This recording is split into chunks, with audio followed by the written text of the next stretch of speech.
Hello there, my friends. Kalidas here to share about Yogananda's chart again, the great guru Paramhansa Yogananda. We've shared about his Dharma houses, his Artha houses, and his Moksha houses. There is one more house in the chart, and that is the Kama houses, the desire houses. And that would be the 3rd, the 7th, and the 11th. So the chart goes like this: Dharma, Artha, Kama, Moksha. And then it will repeat: Dharma, Artha, Kama, Moksha. It does this 3 times in 12 houses. So in Yogananda's 3rd house, the house of will, the house of independence, the house of the free thinker, he has the planet Ketu, which is a planet of past life familiarity. So a free thinker coming in, someone who's not going to just let authority run all over him and tell him how to think. In fact, Yogananda many times questioned those who were much older and more experienced than he was, with questions that changed them. And it was because Yogananda had such a powerful ability to see clearly from his own origin, that he could see even when someone was respected as an authority, when they were wrong, he could see that. And so this 3rd house, it helps us to think for ourselves. It's a powerful place for somebody who wants to make changes in this world, because there's a mass hypnosis around society, and people who have weak wills, they will just follow the crowd. But those with Ketu in the 3rd house will instinctually doubt the direction of the masses, which is usually wrong. And they will instead find the opposite of the 3rd house, the 9th house. This is God's grace, his teachings, through a guru, through some kind of truth-oriented path. That person will learn about their free will and their free thinking by attuning to the divine and saying, help me to have the right thoughts. Or another instance, today I went to the dentist. I'm still a bit numb here. And the previous experience of the dentist was terrible, because I went into it scared. I hadn't been in many years, and my teeth were in pain.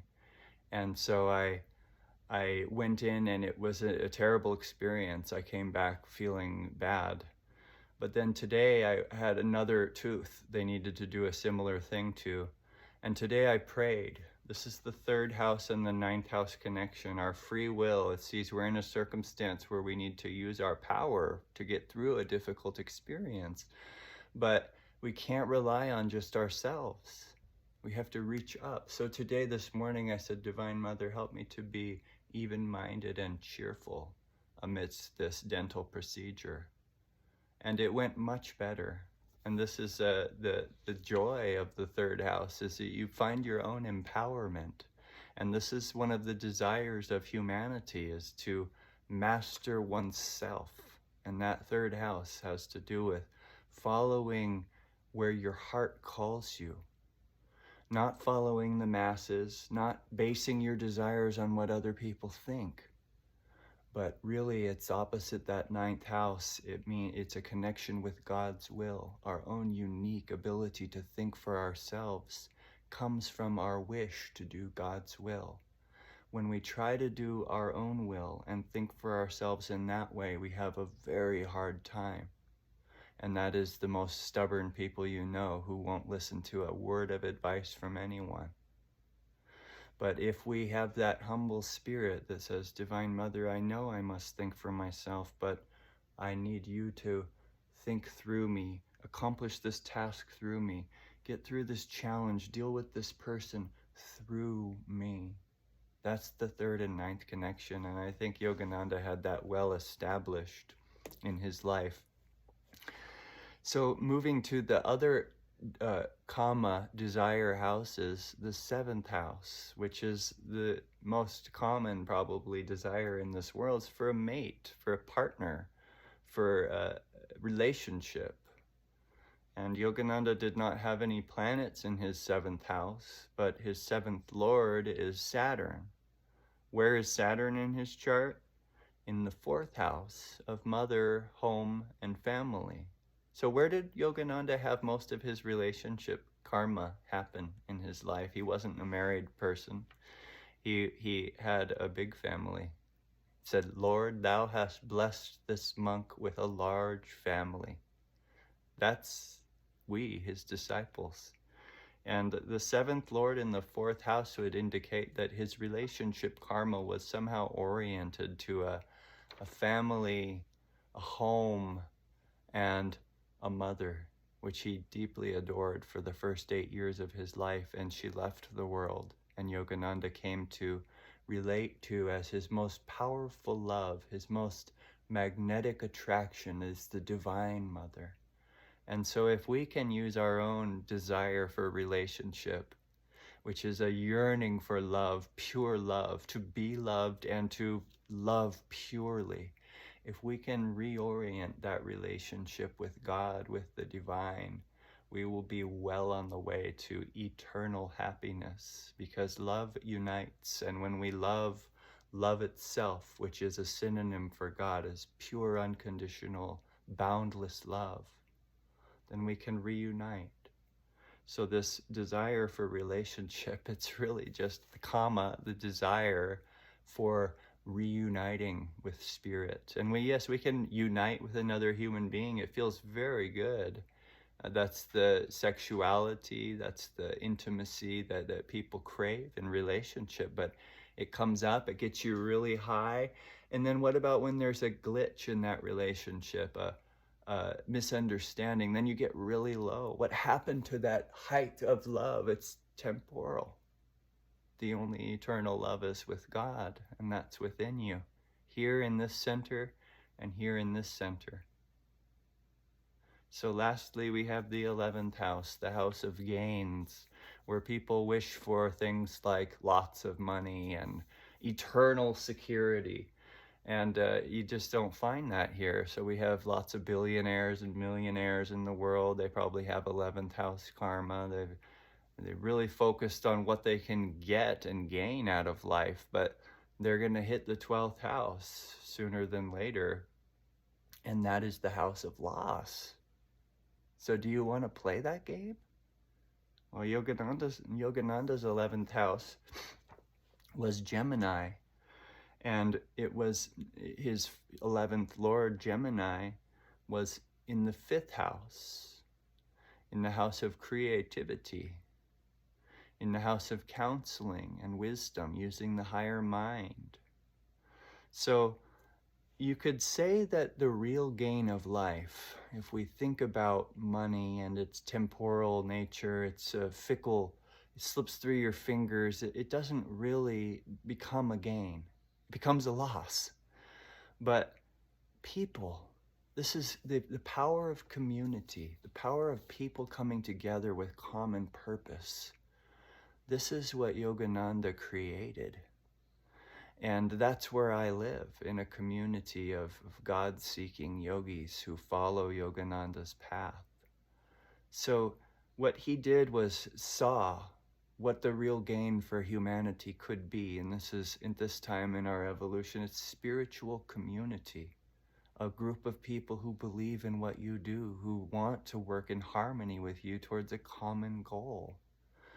And having his 11th Lord in the 5th house allowed him to use his higher creative visionary mind. And this is Sagittarius, a fiery truth philosophy sign.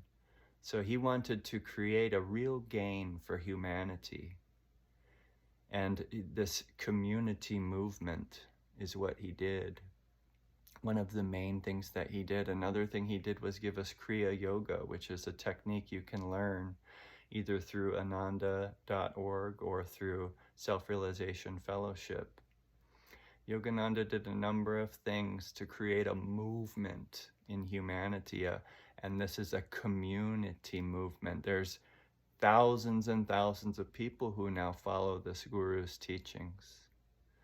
And he is an avatar for this age, meaning that he, just like Jesus, will become very well known and will become a figure that inspires humanity for many, many years to come.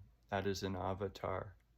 If you're interested at all in Yogananda, you should look at the Autobiography of a Yogi.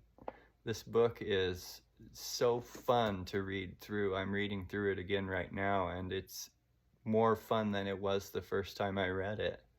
It's a journey to enlightenment, and it's a visitation with those who have attained the highest state of humanity, and it will change you to investigate these stories. Another really great source is the Self-Realization Fellowship lessons. This has been a great blessing in my life, to learn the techniques of Yogananda that bring you deeply within the spine and upward into the brain. You can bring all your energy up here and you will have vision of the light, a baptism of spirit.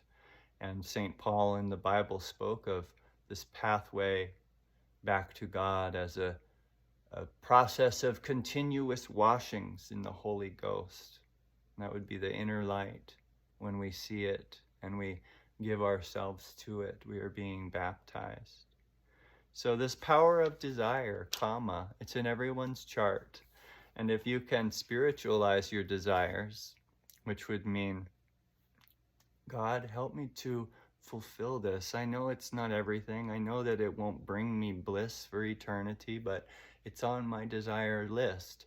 Help me to fulfill this. That's one way to get closer to God, through desire, and you can do that with any desire that isn't harming another person. And then there's also the aspect of using the fire of desire and the lack of fulfillment, meaning to burn up the false expectations. You know, we get lots of desires and we go and try to fulfill them, and it doesn't work out a lot of the time. So this is a process where we can realize, well, this world is dualistic. It's never going to give me perfect fulfillment. So let me instead use this experience of frustration to deepen my conviction that it is God alone I seek. That is the only thing that will not disappoint in the end, that will not deceive and abandon me. So God bless you in your journey to reorienting your desires to the one eternal presence of divine joy that will cure the longing in your heart for all eternity. It's been great to speak about Yogananda and his chart. I hope you enjoyed this series, and thank you so much for listening.